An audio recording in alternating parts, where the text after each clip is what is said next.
Welcome to this video tutorial from the National Union of Students. This tutorial will help you to start to make sense of your university or college's National Student Survey data using a technique known as heat mapping. This tutorial is primarily aimed at Students' Union staff, learner voice practitioners and university or college staff who will be manipulating their organisation's NSS results. It's not really aimed at students or student reps unless you're really keen. We do have videos aimed at you back on our website. Access to the internal results site is restricted to authorised users registered with TechSoonerTech. Each university or college is allocated one super user who has the power to create up to 20 standard user accounts for more people to access the data. Each students' union also has the right to a super user account, which is verified with TechSooner either through your institution's super user or through NUS. If you don't know who your super user is, contact nss@techsoonertech.com. If you're a students' union, contact nss@nus.org.uk in the first instance. We recommend that super users are members of permanent staff rather than elected student officers wherever possible. Accounts are linked to your name, and having a permanent staff member allows the same account to be used year after year. For more information about the results site and to see a tour of its main features, see our previous video accessing the NSS Results website. Analysing your NSS data in the way shown in this tutorial will require you to have a working browser and a valid copy of Microsoft Excel.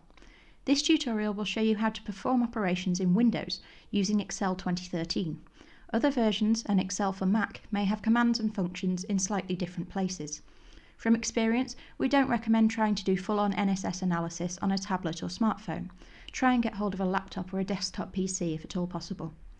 Having a separate mouse can make things easier, although I'll be using my laptop's touchpad to demonstrate. So let's log into the website, not forgetting to tick the Terms and Conditions box. The section we're after is Static Reports. Click on it on the left. The spreadsheet on the top left is the one we will look at in this tutorial. This Excel workbook allows you to see your organisation's internal data, broken down in a variety of ways. This data is for internal use only and shouldn't be shared beyond the staff and students of your university or college. Let's download the workbook. The first thing you need to do if you've just downloaded the spreadsheet is click Enable Editing. When you open the workbook, you'll see a contents page in the form of two columns. You may only have one column, don't worry. The left-hand column offers you different breakdowns of your core NSS questions. That's the main 23 questions of the survey. The column on the right, if it is present, gives you the results of any optional banks of questions that your institution has chosen to add in. There are several additional questions that they can add. Contact Ipsos Mori for more details.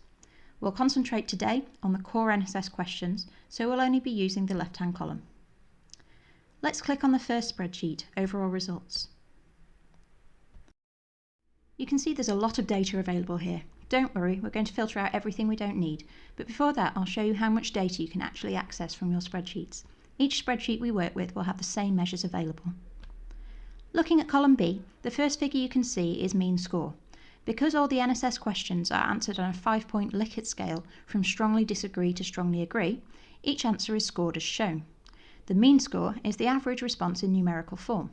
You can also see this directly below for the previous year and make an instant comparison.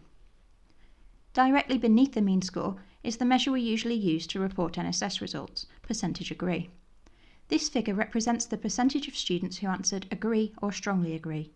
Again, this is repeated below with the previous year's figure. Depending on whether you downloaded the old or new format spreadsheet, you may also have sector-wide mean scores and percentage agree. These are available in the new format spreadsheet and allow comparisons with the UK average. Below percentage agree, you can see a count for exactly how many students answered strongly agree to strongly disagree for each question. Below this, you can see how many students were eligible to complete the survey. This is the population. In this sample, there were 6,120 students who could have filled in the survey, of which 4,117 actually did. Number of respondents shows you how many students actually completed the survey. Headcount shows you the number of actual students who completed the survey, whereas FPE, which stands for full person equivalent, counts part-time students as less than a whole student. If the two numbers are significantly different, you probably have a lot of part-time students. Here you can see that there's no difference, so there's very little part-time provision. This data can all be useful, but for today we're going to focus on the percentage agree score for this year. In the pre-formatted workbooks you download from the TechSooner Tech website, filters are automatically added to the first two columns, which makes our lives easier. We're going to select the small grey arrow at the top of column B. First you need to uncheck the box marked Select All. Then click on Percentage Agree and make sure that's the only box checked. When this is done, you should have 4 rows. The top row is your institution's overall results.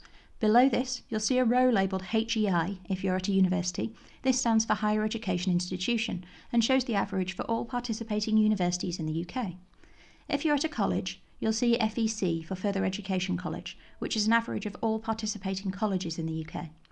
Below this is the average of the top 25% of institutions in the top quartile, and then the average for the country in which your institution is situated.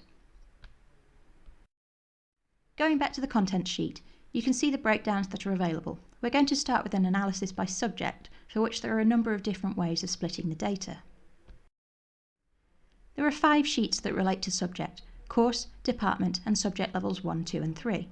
The course level spreadsheet breaks down the data by each individual course offered by your institution. If you offer a broad range of subjects, it's likely that there will be too much data to undertake a meaningful heat mapping exercise. You might wish to do this for all courses within one department instead. If you have a lot of small courses, the course level spreadsheet may be missing data due to small sample sizes, so you may prefer to look at departments or subject levels. Course and department codes are provided by each individual institution to reflect how they group their subjects. In the case of departments, this may result in numerical or alphanumerical codes that don't immediately betray the names of departments within your university or college. If this is the case, you might need to contact the member of staff who completes the NSS return for your university or college. The planning or the quality office can often direct you. The other 3 spreadsheets divide your subjects by standardised national categories known as JACS codes. This means that regardless of where a course sits within an institution, it's categorised so as to be comparable to similar courses in other universities or colleges. As an example, geography might sit in the social sciences in one university and the physical science department in another, but would be categorised under geography in both. JACS codes have 3 levels. Level 1 is the most generic, covering a broad group of subjects such as engineering and technology. Level 3 is the most granular, often covering 1 or 2 courses, and Level 2 is in between. Use your judgment as to which level is best to undertake your analysis. You'll definitely have enough responses to get data at Level 1, but you won't be able to see exactly where the issues are, whereas at Level 3 you can see exactly where you might want to make an intervention, but either you have too much data to undertake a meaningful analysis, or sample sizes mean you have missing data. For the purposes of this video, I'll be looking at Level 2 data. So if we go to subject level 2, you can see that again we need to do some filtering before we start our heat mapping. Again, go to the grey arrow at the top of column B, unselect, select all, and click on Percentage Agree.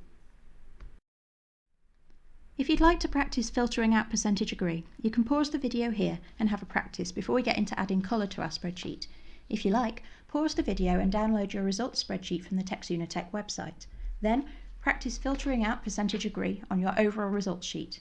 If you're happy with that, repeat it on your course, department and subject levels 1 to 3 sheets.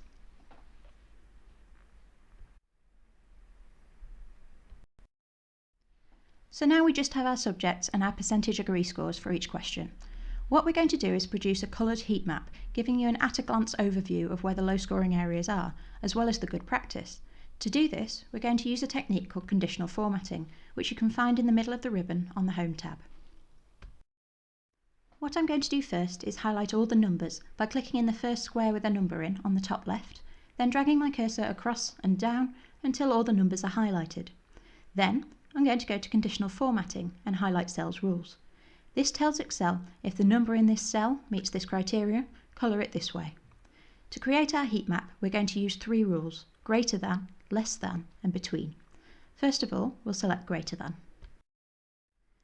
This rule tells Excel if the value of this cell is greater than, in this case 80, colour the cell green.